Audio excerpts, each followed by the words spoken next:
ಇದು IPL ಧಮಾಕ. ನಾನು ಅವಿನಾಶ್ ಶಿವನ್. Gujarat Titans ವಿರುದ್ಧ ನಾವು ನಿನ್ನೆ ಮ್ಯಾಚನ್ನು ಸೋತಿದ್ದೀವಿ. ಹೌದು, ಸಾಮಾನ್ಯವಾಗಿ ಎಲ್ರಿಗೂ ಕೂಡ ಆಗುವಂಥ ಡಿಸಪಾಯಿಂಟ್ಮೆಂಟ್. ಈ ಗೆಲುವಿನ ಲಯದಲ್ಲಿದ್ದಾಗ ಸೋಲೋದಿದೆಯಲ್ಲ ಒಂಥರ ಬೇಜಾರಾಗುತ್ತೆ. ಬಟ್ IPL ಇದೆಯಲ್ಲ, ಈ ಫಾರ್ಮ್ಯಾಟೇ ಇದೆ. IPL ಟೂರ್ನಮೆಂಟ್ನ ಫಾರ್ಮ್ಯಾಟೇ ಇದು. ಯಾವುದೇ ಟೀಮ್ ಕಂಟಿನ್ಯೂಸ್ ಆಗಿ ಗೆಲ್ಲೋಕ್ಕೂ ಸಾಧ್ಯ ಇಲ್ಲ, ಯಾವುದೇ ಟೀಮ್ ಸೋಲ್ತಾನೆ ಹೋಗೋಕ್ಕೂ ಸಾಧ್ಯ ಇಲ್ಲ. ಯಾಕಂದರೆ ಅಲ್ಲಿ ಇಲ್ಲಿ ವೇರಿಯೇಷನ್ಸ್ ಆಗ್ತಾನೆ ಇರುತ್ತೆ. ಸೊ ನಿನ್ನೆ ಒಂದು ಸೋಲೇನಿದೆ ಅದನ್ನು ನಾವು ಅಷ್ಟೇ ಸ್ಪೋರ್ಟಿವ್ ಆಗಿ ತೊಗೊಳ್ಬೇಕು. ಬಟ್ ಇಲ್ಲಿ ಒಂದಷ್ಟು ಕನ್ಸರ್ನ್ಸ್ ಇದೆ. RCB ಎಲ್ಲಿ ಎಡುವುದು, ಏನಾಯಿತು, ನಾವು ಇಷ್ಟು ಈಸಿಯಾಗಿ ನಮ್ಮ ತವರಲ್ಲಿ ಮ್ಯಾಚನ್ನು ಬಿಟ್ಕೊಟ್ವಾ, ಎಲ್ಲಿ ನಾವು ಆ್ಯಕ್ಚುಲಿ ನಮ್ಮ ಮೈನಸ್ ಪಾಯಿಂಟ್ಸ್ ಏನು ಎಡವಿದ್ದಲ್ಲಿ ಅದ್ರ ಬಗ್ಗೆ ಕೂಡ ಮಾತನಾಡೋಣ. ಜೊತೆಗೆ ವಿರಾಟ್ ಕೊಹ್ಲಿ ಅವರಿಗೆ ಆದಂಥ ಇಂಜುರಿ ಬಗ್ಗೆ, ಏನೋ ಫೀಲ್ಡಿಂಗ್ ಮಾಡಬೇಕಾದ್ರೆ ಅವರಿಗೆ ಏಟಾಯಿತು ಕೈಗೆ. ಸೊ ಅದರ ಬಗ್ಗೆ ಕೂಡ ಅಪ್ಡೇಟ್ ಸಿಕ್ಕಿದೆ. ಅವರು ನೆಕ್ಸ್ಟ್ ಮ್ಯಾಚ್ಗೆ ಆಡ್ತಾರೆ, ಎಷ್ಟು ಮಟ್ಟಿಗೆ ಸೀರಿಯಸ್ ಇದೆ ಆ ಒಂದು ಗಾಯ, ಅದರ ಬಗ್ಗೆ ಕೂಡ ನೋಡೋಣ. ಜೊತೆಗೆ ನಮ್ಮ ಚಿನ್ನಸ್ವಾಮಿ ಸ್ಟೇಡಿಯಂ ಇದೆಯಲ್ಲ, ನಮ್ಮ ಪಿಚ್, ಹೋಮ್ ಪಿಚ್ ಏನಿದೆ, ನಮ್ಮ ಟೀಮ್ಗೆ ಯಾಕೆ ಪದೇ ಪದೇ ಬ್ಯಾಕ್ ಫೈರ್ ಆಗುತ್ತೆ ಅನ್ನೋದನ್ನು ಕೂಡ ನಾವಿಲ್ಲಿ ಮಾತನಾಡಬೇಕು. ಸೊ ಫಸ್ಟ್ ನಾವು ಮಾತನಾಡೋ ನೆನೆ ಮ್ಯಾಚಲ್ಲಿ ಆರಂಭದಲ್ಲೇ ನಮಗೆ ಎಡವಟ್ಟಾಗಿದ್ದು ಎಲ್ಲಿ ಮಿಸ್ ಆಯಿತು ಅಂತಂದರೆ, ನಾವು ಟಾಸ್ ಸೋತ್ವಿ. ಟಾಸ್ ಸೋತ ಕೂಡಲೇ ಅಲ್ಲಿ ಚಿನ್ನಸ್ವಾಮಿಯಲ್ಲಿ ಯಾವುದೇ ಟೀಮ್ ಆದರೂ ಕೂಡ ತೊಗೊಳ್ಳೋದು ಅವರು ಫೀಲ್ಡಿಂಗೇನೆ. ಯಾಕಂದರೆ ಚೇಸ್ ಮಾಡೋಕ್ಕೆ ಒಳ್ಳೆ ಆ್ಯಪ್ಟ್ ಆದಂಥ ಪಿಚ್, ಶಾರ್ಟ್ರ್ ಬೌಂಡ್ರೀಸ್ ಇರುತ್ತೆ, ನೀಟಾಗಿ ಶಾರ್ಟ್ಸ್ಗಳನ್ನ ಕ್ಲಿಯರ್ ಮಾಡ್ಬೋದು. ಸೊ ಇದು ಔಟ್ಫೀಲ್ಡ್ ಕೂಡ ಸ್ಪೀಡ್ ಆಗಿರುತ್ತೆ, ಮತ್ತು ಡ್ಯೂ ಫ್ಯಾಕ್ಟ್ರು ಕೂಡ ವರ್ಕ್ ಆಗುತ್ತೆ ಅನ್ನೋ ಕಾರಣಕ್ಕೆ. ಸೊ ನಿನ್ನೆ ಟಾಸನ್ನು ಗೆದ್ದ ಮೇಲೆ ಆಬ್ವಿಯಸ್ಲಿ ಅವರು ಕೂಡ, ನಾವು ಕೂಡ ಅದನ್ನೇ ಆಯ್ಕೆ ಮಾಡ್ತಿದ್ವಿ ಅಂತ ರಜತ್ ಹೇಳಿದ್ರು. ನಮಗೆ ಫಸ್ಟ್ ಹಿನ್ನಡೆ ಆಗಿದ್ದೆ ಟಾಸ್ನಲ್ಲಿ. ಸೊ ಅದಾದಮೇಲೆ ನಮ್ಮ ಬ್ಯಾಟ್ಸ್ಮನ್ಗಳ ಪವರ್ ಪ್ಲೇ ಅಪ್ರೋಚ್ ಹೇಗಿತ್ತು ಅನ್ನೋದ್ರ ಬಗ್ಗೆ ಕೂಡ ನಾವು ಮಾತನಾಡಬೇಕಾಗುತ್ತೆ. ಯಾಕಂದರೆ ವಿರಾಟ್ ಕೊಹ್ಲಿ ಔಟ್ ಆದಂಥ ರೀತಿ, ದೇವದತ್ ಪಡಿಕಲ್ ಬೋಲ್ಡ್ ಆದಂಥ ರೀತಿ, ಫಿಲ್ಸಾಲ್ಟ್ ಕೂಡ ನಂತರ ಏನು ಔಟ್ ಆದರು, ಎಲ್ಲರ ಅಪ್ರೋಚಲ್ಲೂ ಕೂಡ ಎಲ್ಲೋ ಒಂದು ಕಡೆ ಒಂದು ಹರಿಬರಿ ಇತ್ತು. ಅಂದರೆ ನಾವು ಈ ಪಿಚ್ಚಲ್ಲಿ ಒಂದು 200+ ಹೊಡೆದು ಬಿಡಬೇಕು, ಶಾರ್ಟ್ಸ್ ಕೊಡೋಣ, ರಿಸ್ಕ್ ತಗೊಳ್ಳೋಣ ಅಂತ. ಬಟ್ ಹೌದು, T20ಲಿ ನೀವು ಆಡಬೇಕಾಗಿರೋದು ಹಾಗೇನೆ. ಬಟ್ ಯಾವ ಬಾಲ್ಗೆ, ಕೆಲವೊಂದಷ್ಟು ಬಾಲ್ಗಳಿಗೆ, ಡೆಲಿವರಿಗೆ ನಾವು ಕೊಡಬೇಕಾದಂಥ ರೆಸ್ಪೆಕ್ಟನ್ನು ಕೊಡಲೇಬೇಕು.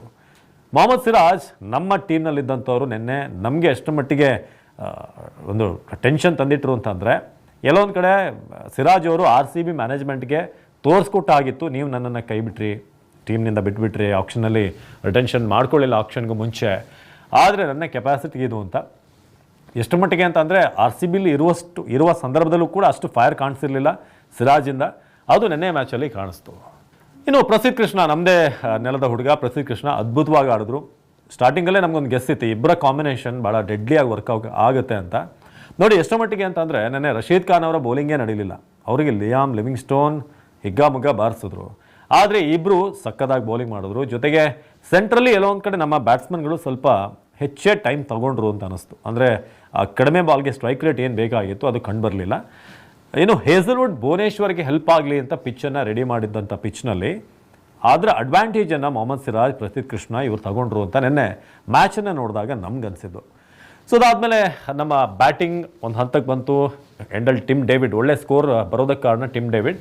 ಬಟ್ ಈ 170 ಸ್ಕೋರೆಲ್ಲ ಇದೆಯಲ್ಲ, ಅದು ಚಿನ್ನಸ್ವಾಮಿ ಸ್ಟೇಡಿಯಂಗೆ ಸಾಕಾಗಲ್ಲ. ಇಲ್ಲೇನಿದ್ರು ಕೂಡ 200+ ಹೊಡೆದ್ರೇ ಚಿನ್ನಸ್ವಾಮಿಲಿ. ಅಂಟಿಲ್ ಆ್ಯಂಡ್ ಅನ್ಲೆಸ್ ನಿಮ್ಮ ಬೌಲಿಂಗ್ ಅದ್ಭುತವಾಗಿದೆಯಾ, ನೀವು ಚೆನ್ನಾಗಿ ಡಿಫೆಂಡ್ ಮಾಡ್ಕೋತೀರಾ, ಆಗ ಮಾತ್ರ ನೀವು 170 ಸ್ಕೋರ್ನ ಮಾಡ್ಬೋದು. ಬಟ್ ನೆನ್ನೆ ಭುವನೇಶ್ವರ್ ಕುಮಾರ್ ಅವ್ರನ್ನ ಹೊರತುಪಡಿಸಿದ್ರೆ ಹೇಸಲ್ವುಡ್ ಕಾಸ್ಟ್ಲಿ ಆದರು. ರಸಿಕ್ದಾರ್ ಸಲಾಮ್ ಅರ್ಥ ಆಗಲಿಲ್ಲ ನನಗೆ, ಯಾಕೆ ಅಂಥ ಒಂದು ಪಿಚ್ನಲ್ಲಿ ರಸಿಕ್ದಾರ್ ಸಲಾಮ್ ಅವ್ರನ್ನ ಇಂಪ್ಯಾಕ್ಟಾಗಿ ಆಡಿಸಿದ್ರು ಅಂತ. ಬಟ್ ಅದನ್ನು ಬಿಟ್ಟು ಬೇರೆ ಯಾವ ಆಪ್ಷನ್ ಇತ್ತು ಅಂತ ಕೇಳಿದ್ರೆ ಅದಕ್ಕೂ ಕೂಡ ಕರೆಕ್ಟ್ ಆದಂಥ ಉತ್ತರ ಸಿಗೋದಿಲ್ಲ ನಮಗೆ. ಬಟ್ ನೆನ್ನೆ ನಮ್ಮ ಬೌಲಿಂಗ್ ಲೈನಪ್ಪನ್ನು ನೋಡ್ತಾ ಹೋದರೆ, ಹೇಗೆ ನಾವು ಬೌಲ್ ಮಾಡಿದ್ವಿ ಚೇಸ್ ಮಾಡುವಂಥ ಸಂದರ್ಭದಲ್ಲಿ ಅಂತ. ಸೊ ಇಲ್ಲಿ ಎಲ್ರಿಗೂ ಕೂಡ ಇದ್ದಂಥ ನಿರೀಕ್ಷೆ ಸ್ವಪ್ನಿಲ್ ಸಿಂಗ್ ಆಡ್ತಾರೆ ಅಂತ. ಬಟ್ ಭುವನೇಶ್ವರ್ 4 ಓವರ್ ಮಾಡಿದ್ರು, 23 ರನ್, 1 ವಿಕೆಟ್. ಹೇಸಲ್ವುಡ್ ತುಂಬ ಕಾಸ್ಟ್ಲಿ ಆಯಿತು ಅವರ bowling, 4 ಓವರ್ಗೆ 43 run, 1 wicket. Yash Dayal 3 over 20, ಅವ್ರನ್ನ ಟ್ರೈ ಮಾಡ್ಬೋದಾಗಿತ್ತು, ಏನೋ ಸ್ವಲ್ಪ ಅವ್ರ ಮೇಲೆ ವಿಶ್ವಾಸ ಇಡಬೇಕಾಗಿತ್ತು ರಜತ್ ಪಟಿದಾರ್. ರಸಿಕ್ದಾರ್ ಸಲಾಮ್ ಇನ್ನೂ ಅರ್ಥ ಆಗಿಲ್ಲ, ಯಂಗ್ಸ್ಟರ್, ಈ ಪಿಚ್ಚಲ್ಲಿ ಎಕ್ಸ್ಪೆರಿಮೆಂಟ್ ಬೇಕಿತ್ತು. ಯಾಕಂದರೆ ಫಸ್ಟ್ ಮ್ಯಾಚಲ್ಲೇ ಕೈ ಸುಟ್ಕೊಂಡಿತ್ತು RCB. ಕೃಣಾಲ್ ಪಾಂಡ್ಯ, ನನಗೆ ತುಂಬ ಎಕ್ಸ್ಪೆಕ್ಟೇಷನ್ ಇದ್ದಿದ್ದು ಕೃಣಾಲ್ ಪಾಂಡ್ಯ ಮೇಲೆ. ಅವ್ರು ಯಾಕಂದರೆ ಫ್ಲೈಟ್ ಕೊಡಲ್ಲ, ಚೆನ್ನಾಗಿ ಬಾಲ್ ಮಾಡ್ತಾರೆ, ವಿಕೆಟ್ ಮಾಡ್ತಾರೆ ಅಂತ. ಸೊ ಲಿವಿಂಗ್ಸ್ಟನ್ಗೂ ಕೂಡ ಹೆಚ್ಚಿನ ಓವರನ್ನು ಕೊಡಲಿಲ್ಲ.